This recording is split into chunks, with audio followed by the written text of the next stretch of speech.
Welcome to Booked, where two guys and a girl tell you about the books they're reading. I'm Livius Ned. I don't like that.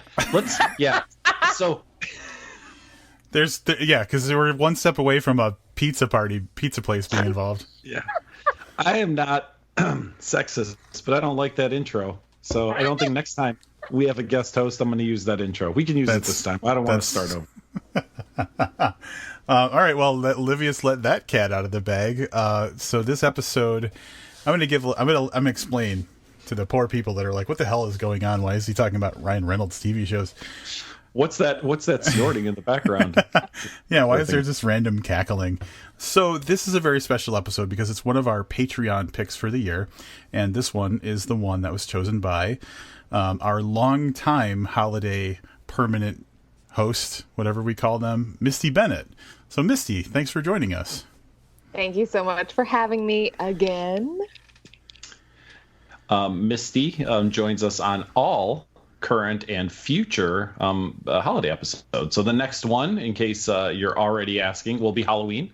The Halloween Extravaganza Spectacular, our greatest episode of the year, typically in my opinion.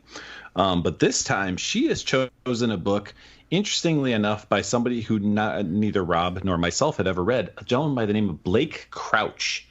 It's a name that comes up a lot. I'm surprised that we haven't reviewed anything by Blake Crouch previously. But there might be some reasons for that, and we'll probably get into that. But I think Rob's going to take a moment and tell you about Blake Crouch. Yeah, I'm going to read his bio, and then we'll have Misty maybe explain a little bit about why she chose this book. But here's a little bit about Blake. Blake Crouch is a best-selling novelist and screenwriter. His novels include the New York Times bestseller Dark Matter and the internationally best-selling Wayward Pines trilogy, which was adapted into a television series for Fox. Crouch also created the TNT show Good Behavior, based on his Letty Dobesh novels. His latest book is Recursion, a sci-fi thriller about memory, and will be / actually is published in June of 2019. He lives in Colorado. There you go. So, Misty, tell us a little bit about your, I was going to say relationship with Blake Crouch, but we can keep that on the down low. Tell us a little bit with your history with Blake and his work. I was not anticipating this question, but I think I remember finding him because of, and I hope I get this right, you guys reviewed Corrosion a few years back. Is that John Bassoff? Yes. Oh, yep. Okay. And I think that through reading that book, I was looking for something similar. And for some reason, I got into or was pointed in the direction of the Wayward Pine series. And I read that, and it was pretty interesting. And so ever since I've read those, I have been anticipating what Blake Crouch has next. And I loved Dark Matter, which was just published I wish I could tell you the year. It was not too long ago. And so when this one was heavily anticipated, I was chomping at the bit to get it and had pre-ordered it and loved it so much I decided to make it my Patreon pick. But I have been a fan of Blake Crouch for several years now, essentially. So I'm glad I get to introduce you all to him.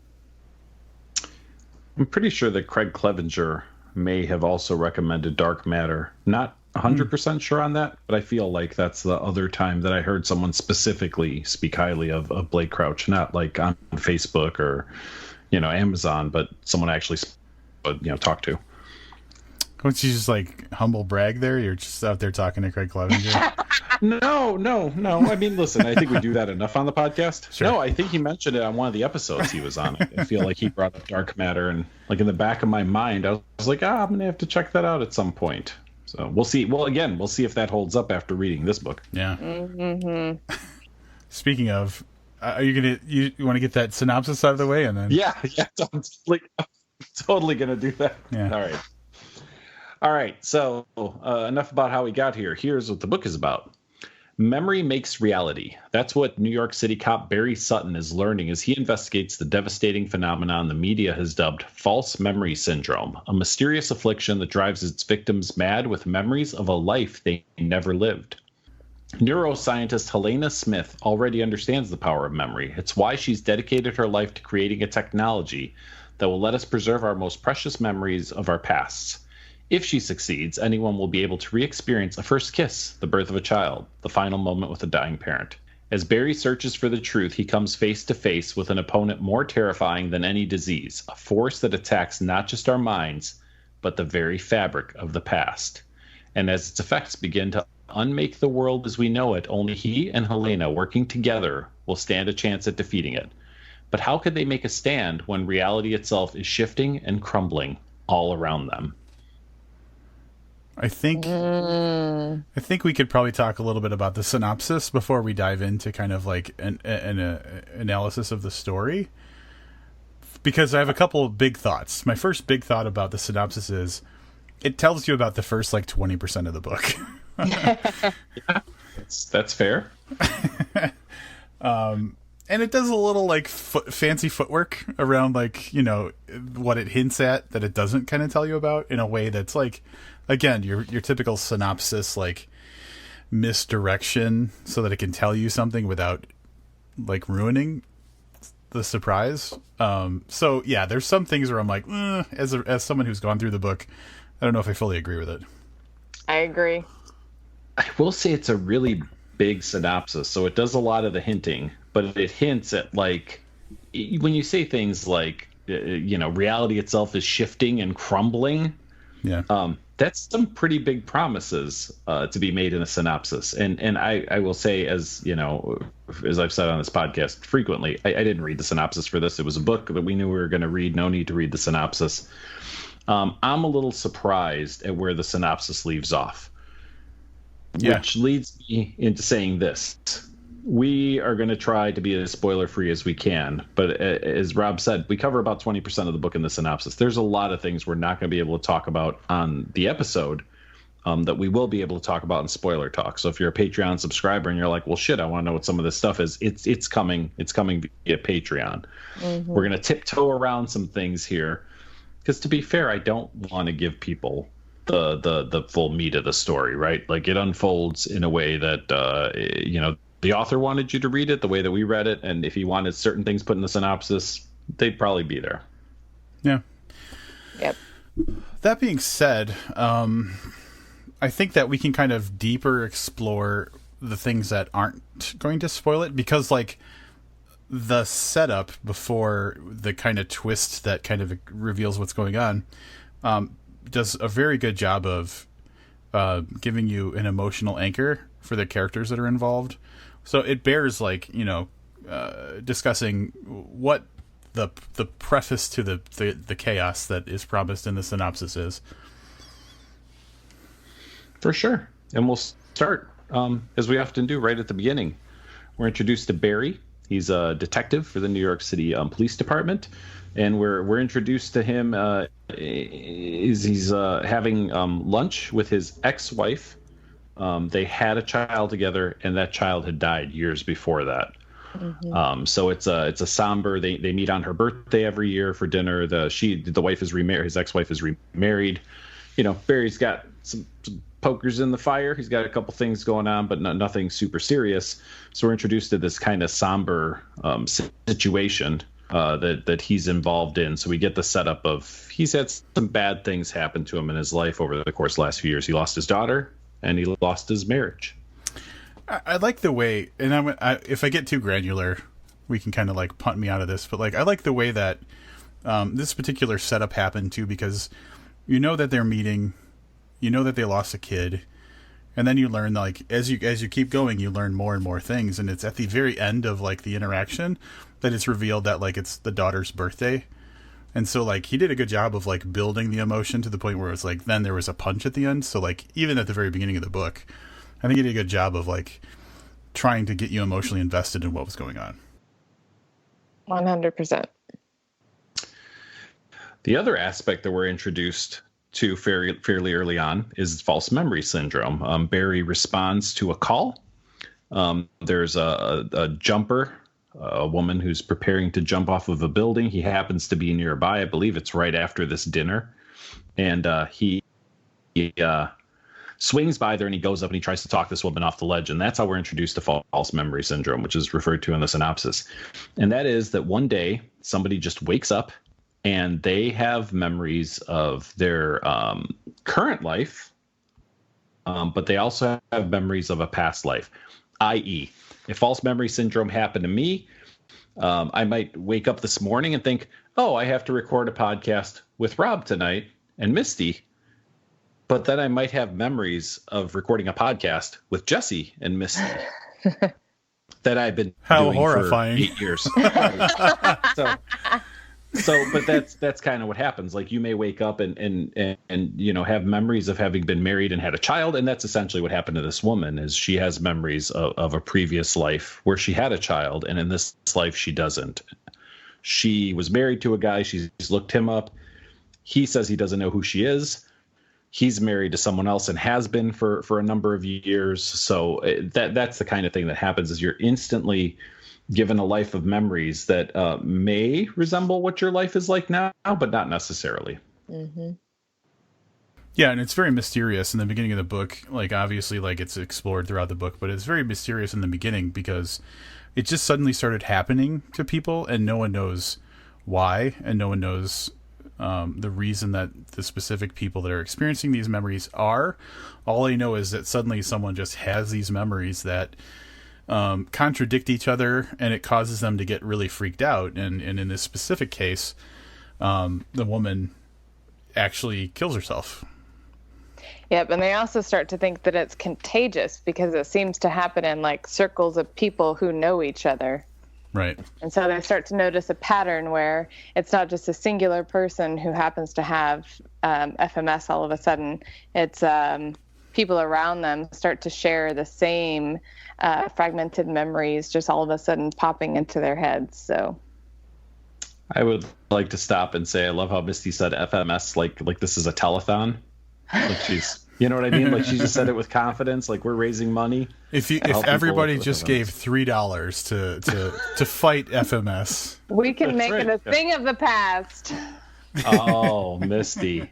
God damn it. If FMS ever happens, I think Misty is gonna, she's already got the marketing campaign going. Oh, a thing of the past. I like that. So simultaneously, this book is told through two different sets of eyes. So we've talked a little bit about Barry and what's going on with him as he starts to learn a little bit about false memory syndrome. Then we're transported back in time to 2007, I believe. So the current story takes place in 2018. The previous story takes place in 2007, and that's where we're introduced to neuroscientist Hellena Smith. She has applied for a patent and is trying to get funding to build a memory device that records memories so that you can relive them. I'm just kind of saying what was in the synopsis. I know that we've said it already, but that's very well laid out in the synopsis. She is approached by a mysterious character who offers her, that we've seen this kind of trope before, right? Like unlimited funding and complete control over the project. She just has to sign an NDA and go to work for this person's boss. That's how we're introduced to her. I'll let Rob figure out where we're going from here. Wow. So the thing about the compelling thing about the Hellena character in the beginning is that she is so, like, she's very focused and dedicated on the idea of memory and the idea of her mother has Alzheimer's. So, like, her personal motivation is, if I could find a way to preserve memory, I can help fix my mom, who is basically losing her memory slowly. And so she's got a very personal motivation to figure out how can we preserve memories in the situations like Alzheimer's and things like that. I'm guessing dementia and whatever other applications it would be useful in. And so, again, a very emotional introduction to a character. It's a very personal thing for her. And she's basically working however she can to advance her research. And so, like, when this offer comes out of the blue, it's like, how could you resist? Yeah, I think that's accurate. Both Barry and Hellena are introduced as very sympathetic characters. Heavily sympathetic characters. Mm-hmm. Very much so. Yeah. Unlike the third character we're going to talk about, Marcus Slade. somewhat mysterious gazillionaire. Straight from a fucking 50 Shades book, that name. Yeah. It is. He has made a ton of money in different bio research and stuff like that. So much so that he has basically purchased an island and developed a research facility just so Hellena Smith can have a place to work on her. I guess we'll say it. She calls it a memory chair. So Yes. memory chair. Yes. He is completely on board with her vision and provides, unlimited resources and everything at her disposal to make her dream come true, to help people with Alzheimer's, and to, become vastly wealthy from, creating new, exciting technology. Now, before we move ahead on this, I had a thought early on in reading this book that it's probably unique to me, but I want to see if you guys drew a parallel at all to other books with this whole, I want to try and preserve memory thing. Did any other books come to mind trying to preserve memories of a loved one? You are putting me on the spot, and I feel like I'm going to miss something obvious. You did. You obviously did, yeah. Are we Dermaphoria? I was going to say Dermaphoria, and then I was like, but he already name dropped Craig Clevenger earlier. Yeah, I'm not going to double dip. We have There's no limit. We've got a threshold of Clevenger references per episode. Honestly, there shouldn't be. So No. I apologize for even going there. How about if there was a shark involved? Ross Arctics, yes. So obviously that did not I think occur I read to either of that you. book. I think I read Wow. that. I read that. That book. Yeah. So I was in the gifted that beginning, book. yeah, I gave you a copy. Anyway, You in the did. beginning of this book, just the theme of a very personal and emotional, near desperation of trying to find a way to preserve memory, Oh, yes. strongly connected for me to the Raw Shark text. Good So if point. that's a theme, that you're interested in as a reader, and you're listening to this right now, that might be a book you want to look into. Agreed. All right. Everybody should read that book. Sorry to derail. I was trying to draw parallels between other books, and it didn't work. You guys failed me. So here we go. One of us clearly has a better memory than Wow. the other two.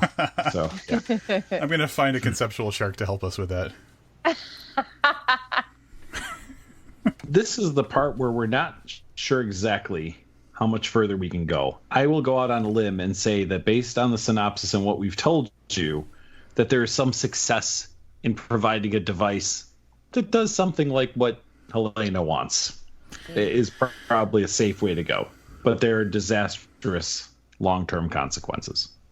So I'll dig a little bit into the mechanics of it. So it's not an island; it's like a oil rig out in the sea. Oh, is that Tallulah? Is that Tallulah's first appearance on the podcast? Sorry, it is. It is. Someone was outside the door. Hello, Tallulah. Misty's dog has some opinions on this book, obviously. Oil rigs specifically, apparently. Yeah. So it's an oil rig 130 miles off of the coast of whatever.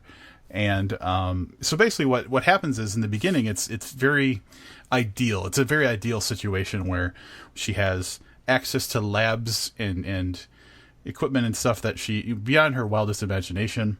And so it's just pure science. And so she gets to spread her wings and really get into things that she was kind of held back from just based on her availability to resources and stuff. So in the beginning of her time on this rig, she makes just excellent progress, far beyond what she would expect to make, on the whole idea of mapping out what a memory is in a brain, really identifying the specific firings of synapses and stuff so that you could basically record a memory.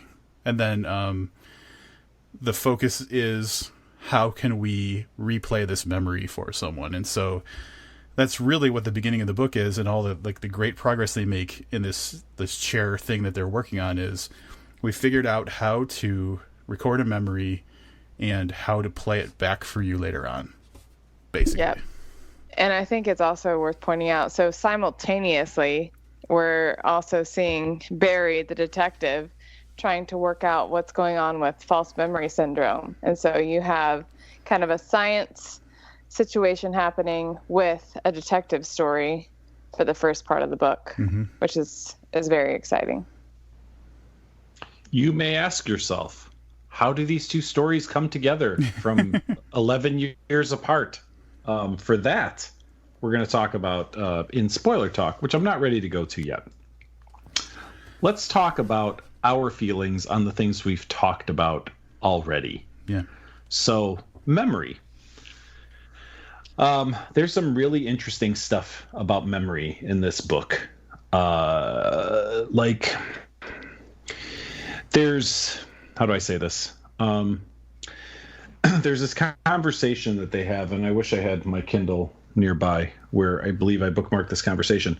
But essentially where Slade is explaining to Hellena, or they're having a conversation about how nothing we do is happening the way we think it is, that everything we're experiencing is a memory of something that we've done. I think I have the quote if you want me to read it. Ooh. Oh, if you would, that would be amazing. Okay. Because memory is everything. Physically speaking, a memory is nothing but a specific combination of neurons firing together, a symphony of neural activity. But in actuality, it's the filter between us and reality. You think you're tasting this wine, hearing the words that I'm saying in the present, but there's no such thing. The neural impulses from your taste buds and your ears get transmitted to your brain, which processes them and dumps them into a working memory. So by the time you know you're experiencing something, it's already in the past. It's already a memory. That's the one, I think. That's some pretty powerful shit right there. Agreed. So yeah. I essentially put the book down and thought about that when I read that passage. And the thing that struck me about that is this not... So I know I'm going to start talking about this like it's deja vu. It's not what I'm saying. There are times where I'm listening to someone talk, and on a millisecond thing, I feel like I know the words that are going to come out of their mouth. Not enough time to get what their thought is, but like a prediction of words. And I started thinking about that and how that relates to that statement. Like, are there times where I'm just more in the present? And so when I thought about that, it made me rethink my whole thing, right? Like, my thought was there's, I don't want to say psychic ability because I don't want to sound nuts, but there are times where I could, when someone's talking, Rob on this podcast, for example, where I can almost word by word in my brain hear the word before it comes out of his mouth. So I started thinking about that, and is that a lapse in what happens the rest of the time, if that makes sense, based on that statement. So I thought that was really fascinating and something I want to not just give more thought to, but something I want to, do some research on, see if there's some good podcasts or YouTube videos that kind of address that particular theory right there. Not shortchanging Blake Crouch. I don't feel like he invented that, but if he did, that thought is fucking amazing. Well, no. Oh, go ahead, Rob. No, you go first. The only thing I was going to say is he's not the originator, and he does carefully address something, like he mentions some philosophers as well, because it's a known thing where, if you think about Plato's The Shadows on the Wall kind of scenario, where we're perceiving a reality kind of a deal.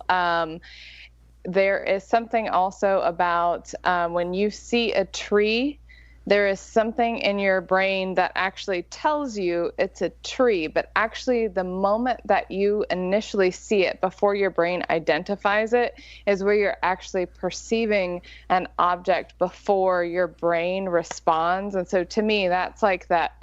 And that's not even a millisecond. It's probably even like a nano or less than that, where you are actually perceiving something before your brain creates it into a thought.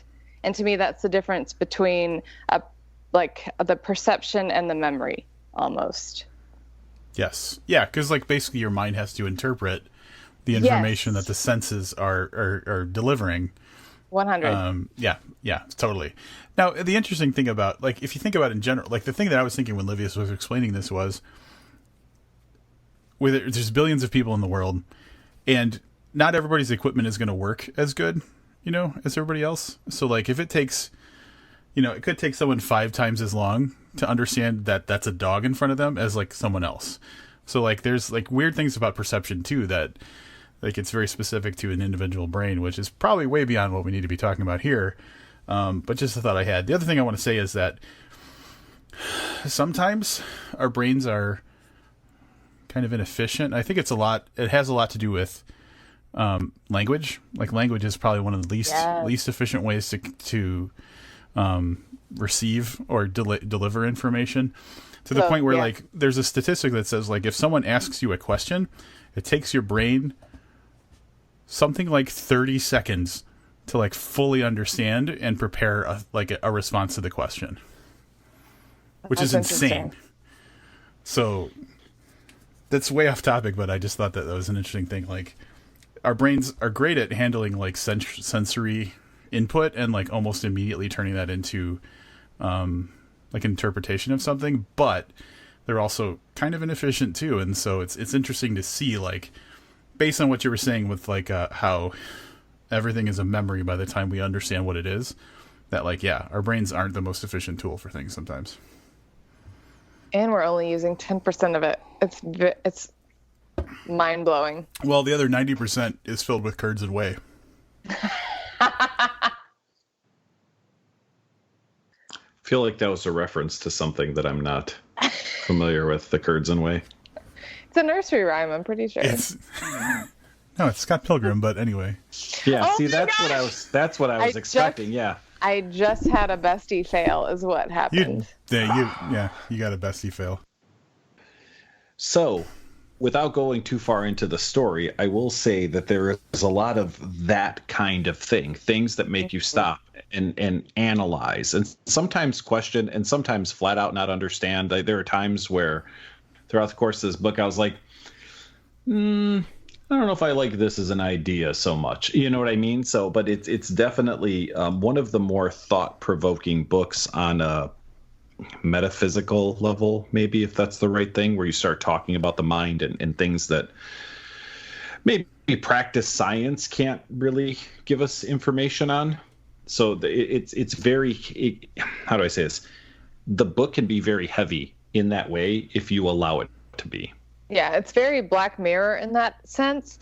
And honestly, I probably should have said this when you asked me about Blake Crouch before, but that's what I enjoy about his work. He does that very often, is some of the tropes he uses might be typical, but he brings a heaviness that will have your mind spinning in ways that a normal either detective or sci-fi book will not bring to the table and let you do. So it's impressive.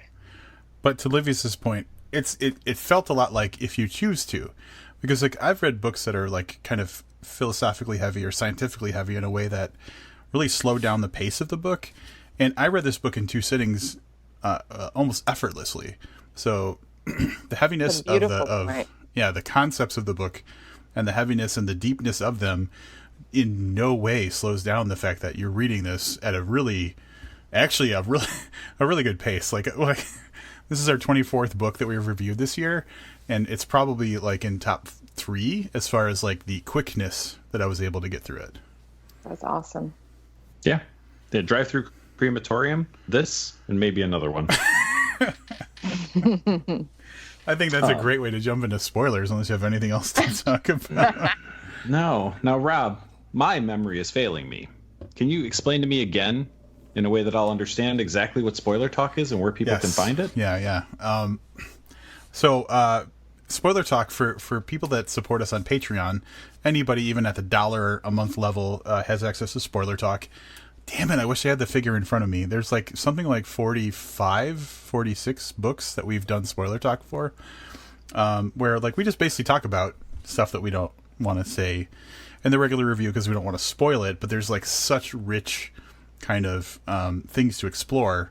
So $1 a month on Patreon gets you access to all of our spoiler talks, this one plus everything that came before it. So you can kind of travel back in time and read or listen to all of our spoiler talks. And yeah, it's just a way to like, I feel like since we started doing spoiler talk, our overall impressions of the books and our wrap ups and stuff are richer because we've explored the topics that we didn't let ourselves talk about before. So it's just an interesting. So whether you've read the book or not, if you don't care about getting spoiled, listen to the spoiler talk. If you've read the book, you can kind of join us to see if like what we think matches with some of the things that you thought about as well. So it's just a great way to kind of like further the conversation. Yeah, we're going to go do spoiler talk right now. All right, we are back from spoiler talk. And the first thing I want to say, which I did not acknowledge at the beginning of the episode, but I think it bears mentioning, is I want to thank you, Misty, from the absolute bottom of my heart, the top of my heart, the middle, all of the areas of my heart, for not choosing a book just because you think Olivius is going to like reading it. That was so not what I thought you were going to say. Yeah. I don't know if you motherfuckers remember. And honestly, that is such an accurate thanking message, because honestly, it's been my my motivation for the last few picks, and I anticipated Livius may not like this one, so you're welcome. It's for anybody who's listening who's not aware of what's been going on the last few years. So we've had two people who qualify for picking Patreon picks for us to review and to join us for reviews, and for some reasons, it's been this goddamn arms race of pleasing Livius that like really frustrates me, because like when is my opinion gonna fucking matter about something? I think, and I could be wrong, but if we went back and you could actually do this in your spreadsheet, I think that I'm a little more critical of books than you are. Mm-hmm. So, ultimately... Continue. Please continue, because I will give you ultimately, the number. I think that they're like, Livius it's harder to find a book that he likes than it is a book that Rob likes. So I think that when people donate their hard-earned money to the podcast, they probably want something that's going to please both of us. And I think that I'm the harder one to please. So they're like, well, if I can get Livius, I probably got Rob. There's a serious flaw in this. Okay. That is actually not my thought process. Do you want to know what the cumulative rating is between me and you for the 250 plus books that we have reviewed together? Yes. You have given a cumulative rating of 3.95, and mine is 3.97. So yours is 0.02 lower. Pretty close. Well, yeah, but on a percentage basis, how much is that? Like a 0.1%, maybe? No. I don't have a calculator in front of me. So 3.5 and 3.7, right? So 0.2? No, 3.95 and 3.97. It's 0.02. Oh, 100. Really 0.02. Yeah, all right. That's really close. I was going to say, no, that's like 8%, but no. It's going to be... Yeah, it's 0.02. Yep. No, but I will say sometimes I am thinking, Rob, when he reads something, he's like, oh, Misty picked this. Let me see why Misty loves this book. And I feel like he would give the book that benefit of the doubt, and Livius, on the other hand, not he's just so much. Looking to be angry. Yeah, that's my perception. So you're like, what's the Livius pleaser? That's your thought process is? Honestly, yes. Wow. Look, I live the rest of my life by those exact rules. Like I encourage people in my vicinity to think exactly like Misty was thinking. It's why I am the way I am. So, wow. I think that I want to make a kind of statement, and then I think we're going to go into wrap-ups, unless you guys have anything else you want to talk about this book. I do. Oh, and Rob, please.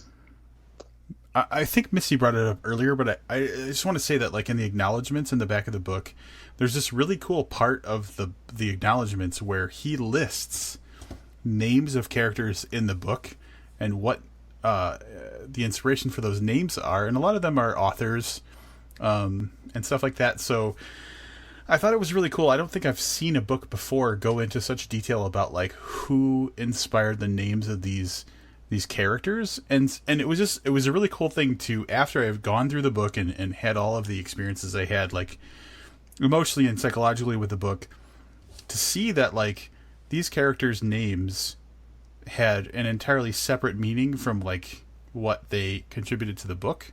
I just thought it was really neat that and there was only one name that I recognized seriously, but yeah, it was cool because it was like a tribute to a lot of his author friends, which was a really cool touch.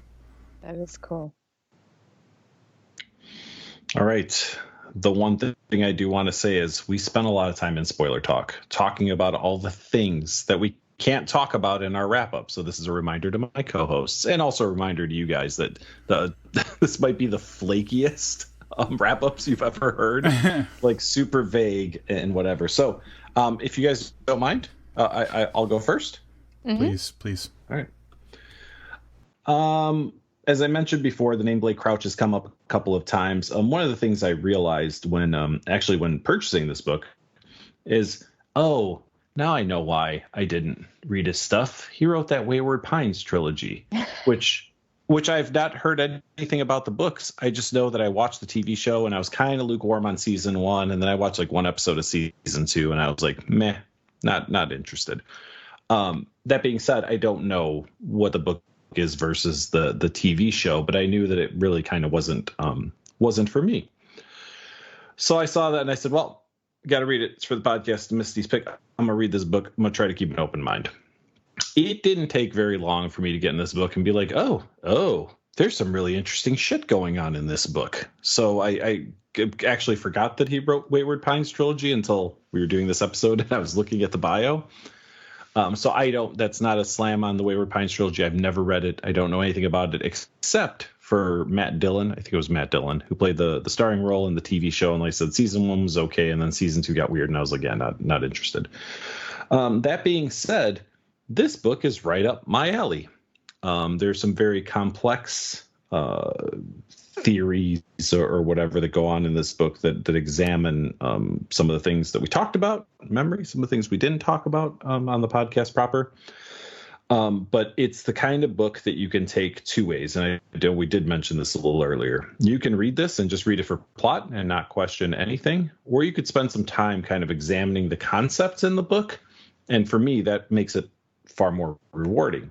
I think that somebody who doesn't, you can really, what's the word I'm looking for? You could really dive in to the concepts in this book and take some time reading it and have an enjoyment there. Or you don't have to, because there are books that are difficult to read, where if you're not paying attention, you kind of lose things. And this could have easily been that kind of book, but Blake Crouch is a masterful storyteller. I said in spoiler talk, like, I don't know what kind of maniac takes on this type of book and concept and says, oh, I know what'll be fun. I'm going to write a super complicated book or super complicated plot and try to bring it to the average person. As Blake Crouch is a best-selling author, this wasn't a niche book. This was planned for mass market. And he fucking pulled it off. And there are parts in this book where I wasn't sure he was going to pull it off. I thought this is getting it's going to be interesting to see him work his way out of this. But clearly he's a master storyteller. Not only did we have a really, really, really big story going on, and spoiler talk, I called it the biggest story we've read this year. But then there was a lot of really good interpersonal stuff that brought it back to just a couple of people. So you can take this story a bunch of different ways. Either way I take it, I really, really, really enjoyed it. Dark Matter is now on my list of things to read. I'm going to give this one 5 stars. Hot damn. Mm-hmm. Misty, do you want to go next? I would love to. And I'll have to say it's going to be a little shorter than I planned because my initial that I wrote down has spoiler talk in it, so I've got to revise. But obviously, I already mentioned I've been a Blake Crouch fan for quite some time. I did not see the television series Wayward Pines. I can say, just sidebar, the book series is better, I would hope. I mean, I did enjoy those as well. So just FYI, Livius, don't judge the books by the TV series. But this one, once again, Blake Crouch has tackled some science fiction in a way that is very palatable for anybody. And as I think Livius already mentioned, it's masterful, the way that he tackles some of these ideas in a way that does not become cumbersome to the reader. It's still very fast-paced.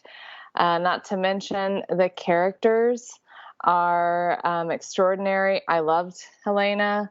I'm a super fan of a strong female lead, and she was excellent. I admire her passion.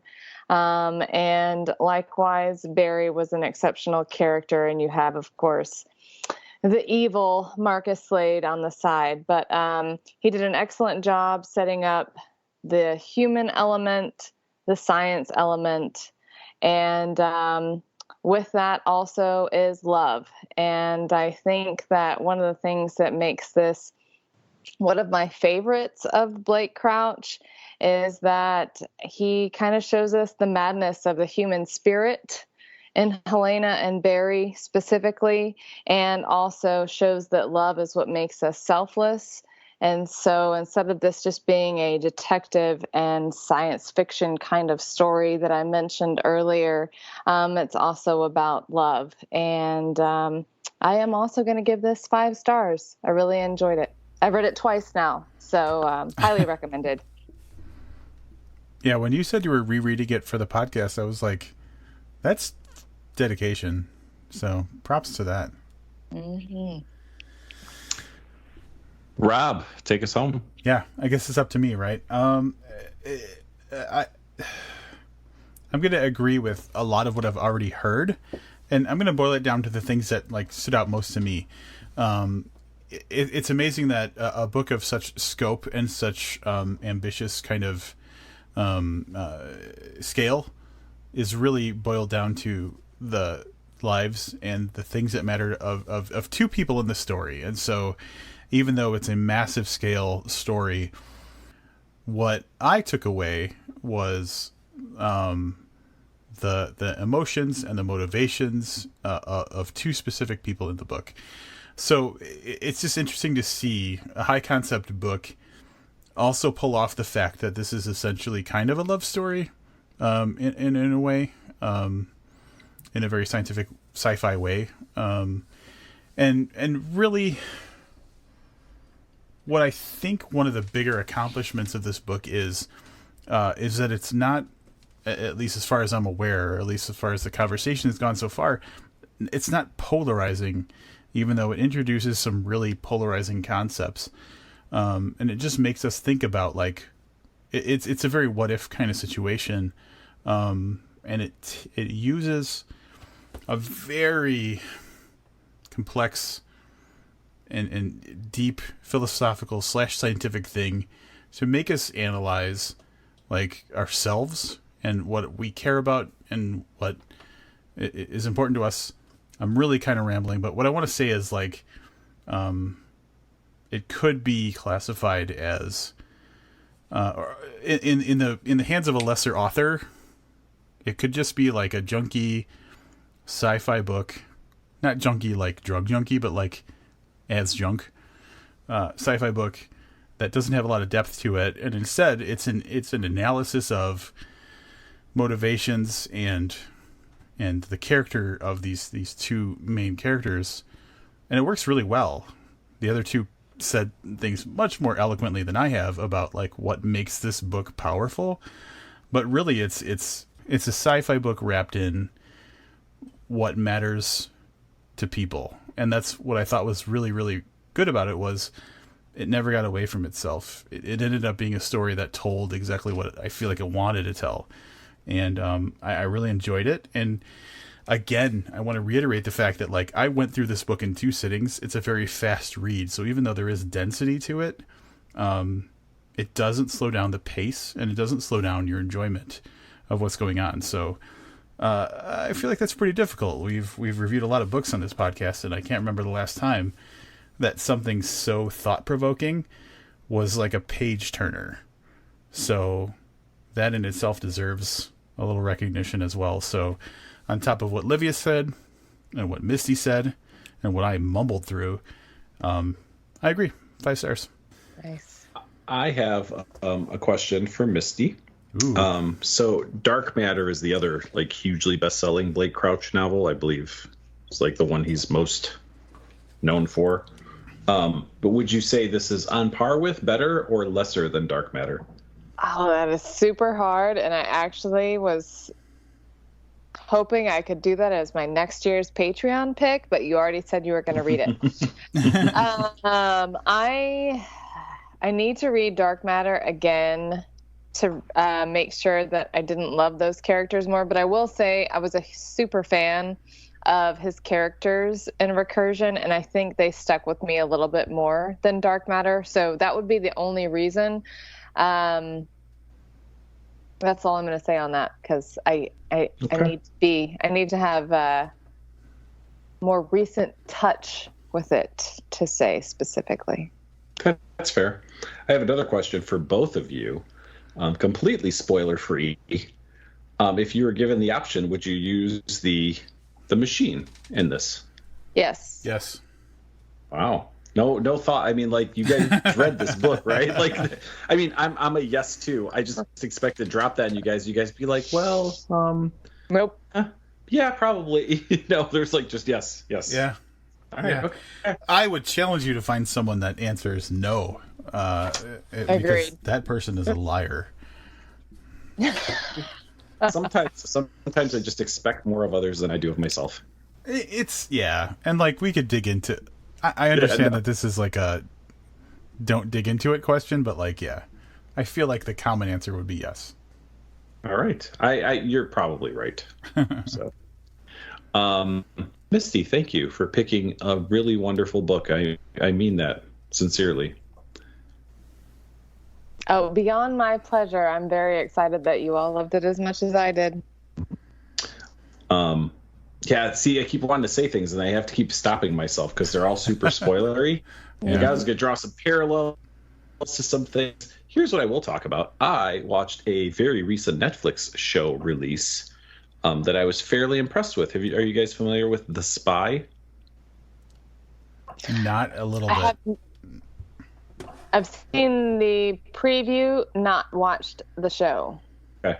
So, Rob, it is Borat playing a serious role, Sacha Baron Cohen, who plays a role of a just normal fella, an accountant, who gets recruited by the Mossad in the 60s to become a spy for the Israeli government. It's a 6-part series. It's Sacha Baron Cohen's first serious role. And I had my doubts, although I loved Ali G and I really liked Borat.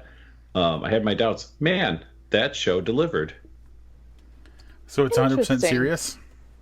It's based on a true story. I don't even think there's like a joke cracked in the show. It's dead serious. Like, all this stuff actually happened. I mean, I'm sure it's embellished a little bit on like the personal relationships, but the big strokes all happened. As a matter of fact, I believe at the beginning of the show it says that the guy who wrote it collaborated with the OSS on information, like historically accurate information for this. Well, here's what I'll say about that in general, and this goes back to but when we were talking to David Duchovny. That's right, everyone. I want to remind you that we interviewed David Duchovny. There was a whole conversation about how, like, people who are capable of being good at comedy are the best dramatic actors, because it's like almost like significantly, it's like measures of greatness more difficult to make someone laugh. And so, like, when they get into a serious role, they're just like better equipped because like they've got the chops for it. So that honestly doesn't surprise me that he would do good in a role like that. Yeah. Oddly enough, my girlfriend said in one scene, she goes, God, he almost looks like Freddie Mercury in this. And I was like, yeah, that was going to be the first serious role he played, and then that fell apart. So, like, that's a good call. Someone else thought the same thing, apparently. Wait, he got replaced by Rami Malek or whatever the goose name is? Wow. Yes. He was originally signed on to play, and I don't know what happened, but he was for months going to be Freddie Mercury. That's awesome. Yeah. But I will say, other than the fact that he pretty much uses his Borat accent through a good portion of it, that it's very watchable. It's a little bit of a slow grind, like Cold War era spy movie. It's based on true. So I was gonna say I can go a little farther because it's based on a true story, but I probably shouldn't. It's really good. I really enjoyed it. Wow, I never would have. Yeah, I wish I had something significant that I'd watched recently that I could kind of contribute to the I've watched recently conversation. I will say let's see, what have you watched? Like Gleaming the Cube. Watched some on Rob's right. social media timeline right now. So I've been doing a Cups. thing. I've been doing a thing recently, and I really enjoy this, where I'll watch like an old movie, and there's like an actor in there who's now famous but then was obscure, and I'll say I'm watching so and so's best performance. But recently, this whole weekend, so Friday, Saturday, and I'll probably watch something tonight, I've been watching old ass Christian Slater movies. So I watched Gleaming the Cube, Cuffs, and what was the other one I watched? Pump Up the Volume. Pump Up the Volume. Yes, thank you. And this is all part of, like, I have an aspiration one day to do a movie marathon called White Boy Day. Have I ever told you about this, Livius? Yes. I'm not sure if listeners have heard it, though. So, Christian Slater is in the movie True Romance, and in one scene, Drexel, who's played by Gary Oldman, after getting into kind of like a little dust up with Christian Slater's character, Drexel says he must have thought it was White Boy Day, talking about Christian Slater's character. And so I thought if I ever did a Christian Slater movie marathon, it would have to be called White Boy Day. So this weekend has been like a mini White Boy Day because I've watched 3 Christian Slater movies. I do really like 2 of those movies. So I really like Gleaming the Cube, and I really love Pump Up the Volume. Cuffs is not one of your favorites? Oh my god! I've not seen Cuffs. It's such a good movie. Yeah, Mila that's back when I used Jovovich. to watch movies. Mila Jovovich is dancing around in her underwear at the beginning of the movie, and that's really all you need to know. I was gonna say you had me at Mila Jovovich, or however you say her name. I like her. That's all you need to know. There you go. That's me. I'll probably watch Broken Arrow tonight, which is a Christian Slater, John Travolta, John Woo film. There you go.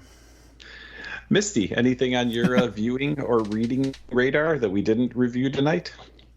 No, but immediately after I said no, and I'm going to say, immediately after you said Mila Jovovich, I was thinking of The Fifth Element, which is Luc Besson's, movie with her, and they were married for a little while.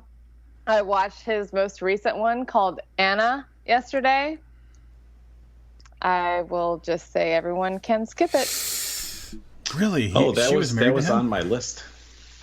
I mean, it's if you like Luc Besson, which I do, and it's the reason that I watched it, it's exactly what you expect. It's the cookie cutter female assassin movie. But nothing else. Nothing else. No, so he's not stepping outside the normal. I didn't realize he did the Taken TV series. I'm going through his IMDb right now. Because he did the Transporter movies, I think, and the Taken movies. Well, and I'm going now back in the past. So like he did The Professional, right? Absolutely, yes. He's done some great stuff. He did. But Anna's not one of them. The breakout parkour movie District B13.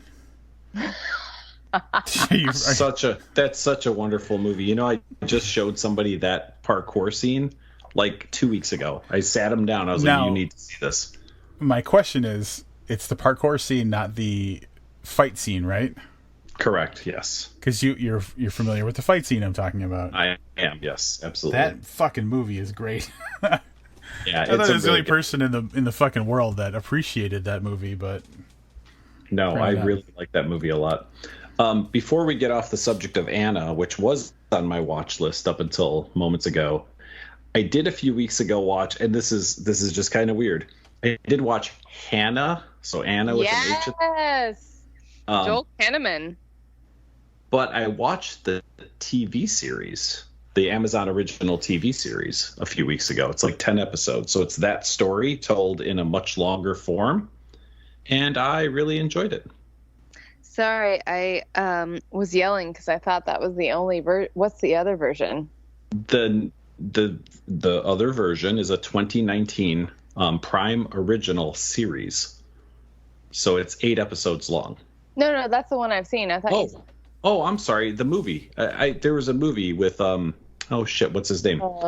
Called Hannah, and it was the same thing about him raising an assassin Get out of town. Oh yeah, I can't think of his name. The guy who played Batman, Christian Bale, is in it. Oh, I missed 2011. Okay. With Kate Blanchett? I believe so. Yes. Actually, this is a different version of a 2011. I'm working on it. I'm on the IMDb because apparently so confusing.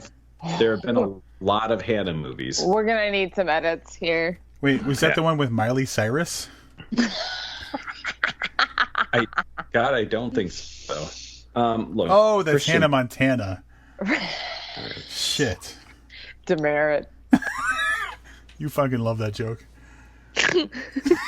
Oh, there's the snort again. All right, hold on a second here. While Livius is fumbling over this, I want to point out the fact that District B13 movie that we both love was remade in America. Did you know this? With Paul Walker. Shut up. Yeah, it's called Brick Mansions, and it came out in like 2014 or something, to absolutely zero acclaim. But it's the exact same story as District B13. What? Oh my god, that's I haven't watched it yet, but I'm going to have to. Hannah Montana joke was fucking hot. Yes, it was.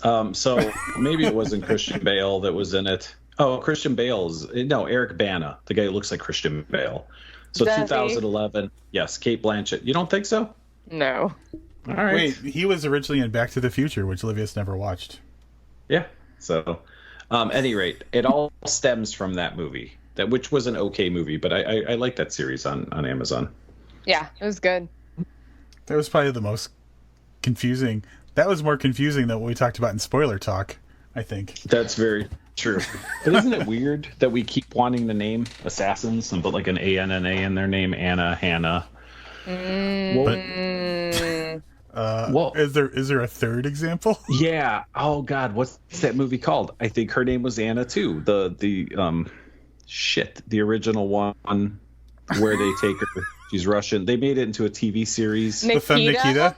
The Femme Nikita. That was also done by Luc Besson. Good job. And so it's all the same dude. Assassin movies, yeah. He loves female assassins. Wait, did he also make the show Alias? No. You know what? It wouldn't have surprised me if he was on, the creative storyboard creatives. He's a producer. So, seriously. But they weren't assassins. I didn't watch Alias, so I'm just pulling it out. You know what? Alias, I feel like she got down with some kills. I can't remember. I did love that show, though. She's an international spy, which is different than an assassin, but like... but honestly, semantically, she and Anna wore the same wigs. So let's be honest. There you go. That would be if Rob was watching that, he would praise what's that guy's name? That it was his first role, Bradley Cooper. That was like one of his first roles, and he was a tertiary character. He was like her boyfriend, like that didn't know what was going on for 3 years. That's what broke Bradley Cooper. That's fucked up. Yeah, I never knew that. That's the one. That's crazy. Can we talk about? All right. I don't want to let this end. All right, let's keep going. The rails are gone. Let's do this. Can we talk about upcoming movies we're excited about? Definitely. I mean, people won't hear this before we've actually seen the upcoming movie that I'm most excited about, at least for the next 4 or 5 days. 3 words, Livius. Three from hell. Yeah. We have tickets to see it like on Monday, right? Correct. Tomorrow. Yes. I was going to say that is tomorrow. Be there. I'm hoping Rob will. Oh shit! Now I know. Now I know. I guess I won't be editing this episode tomorrow night. Yeah.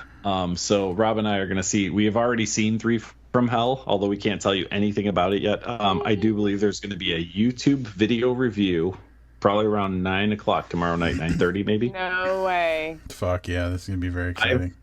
From a car in a parking lot, shot on an iPhone. Yeah, so we're very excited as the world premiere date for that. And then I'm really, really excited about Downton Abbey, because Friday I'm going to see Downton Abbey. This will be the first time I've gone to movies twice in a week in probably 20 years. Oh my God, that's so precious. My mom is rewatching Downton Abbey right now. Just for this movie thing? She actually didn't know it was coming out. I had to tell her. She just wanted to rewatch it. All right. It's yeah.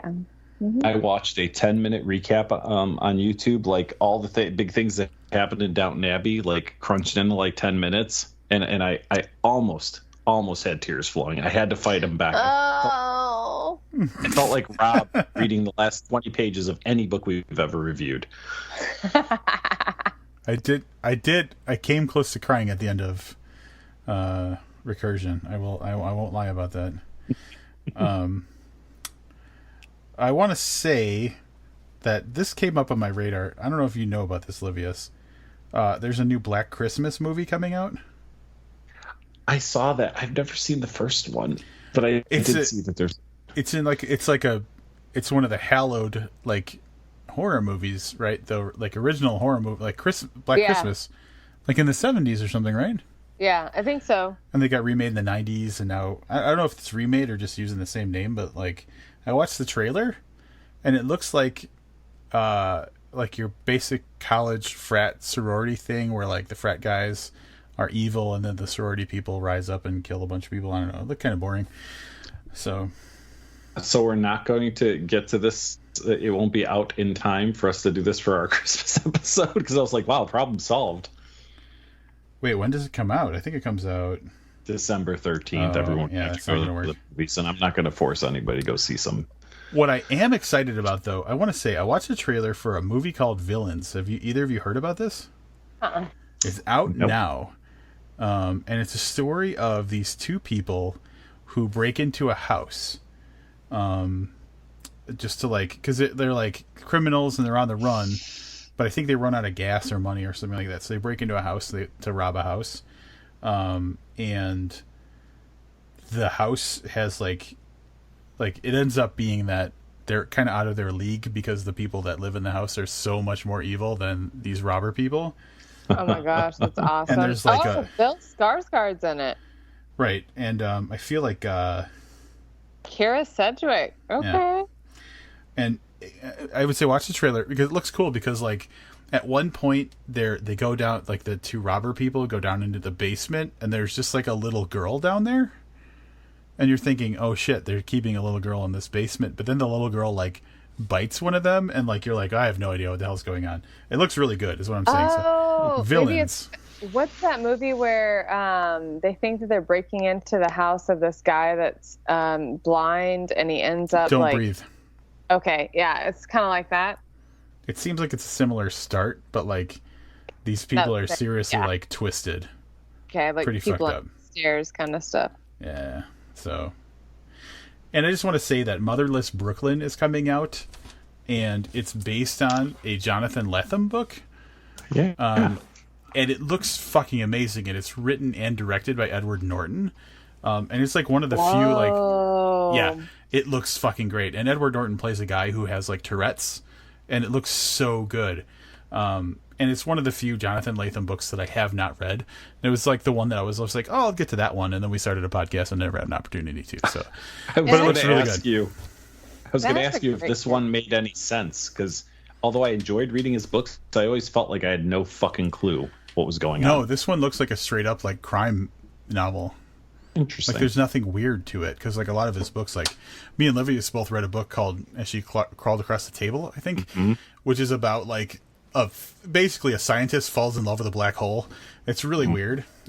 This has no weirdness to it, and it looks really fucking good. And it's written and directed by Edward Norton, who, like, if we want to go back to Primal Fear, like, right? Like, holy shit, can this guy like throw you off? So I'm really interested in that one. He stars in it too, apparently. Yeah. Yep. Yeah.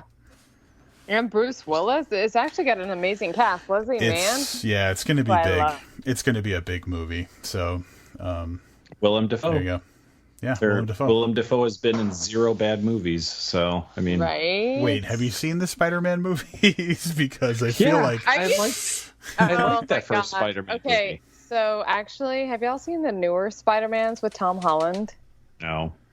I don't think I know Rob, you hate anything Marvel, so you probably haven't. But anyway, they're spectacular. I love both of them. No, I saw the first one because I remember that the girl who was the daughter in Nice Guys is in that movie. So I know I saw that. Oh, just kidding. That was Zendaya. Okay. Yeah. Have you seen Into the Spider-Verse? I didn't realize you're a huge Spider-Man fan. I have not, rude.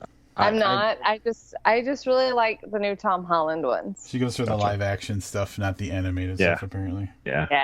I watched that. That was I watched that on a plane. And I actually thought it was cute. I really enjoyed it a lot more than I thought I was going to. It's actually pretty cute. So, all right. I think we've done enough of whatever the fuck this was. Right. I know. I'm just I'm bringing up stuff now so that it doesn't end. But we should probably wrap it up, I guess. I just remembered I have a movie to see tomorrow night after work, so I should get my beauty sleep. Next week, in keeping with what we did tonight, we will have our other Patreon pick from this year. Jesse Lawrence has selected, drum roll please, It Came from Del Rio by Stephen Graham Jones. So I will be getting started on that hopefully tomorrow. Rob will be reading it next Sunday afternoon probably. But that'll be our next episode that you hear here. And if you haven't seen it yet, likely on our YouTube channel is a mini review for 3 from Hell. So actually, Rob can probably edit this out if that doesn't happen, but I think it's going to happen. All right, Missy, thank you so much for choosing this book and joining us and just being such an excellent addition to the podcast in general. We love you and we appreciate everything that you've brought to this podcast.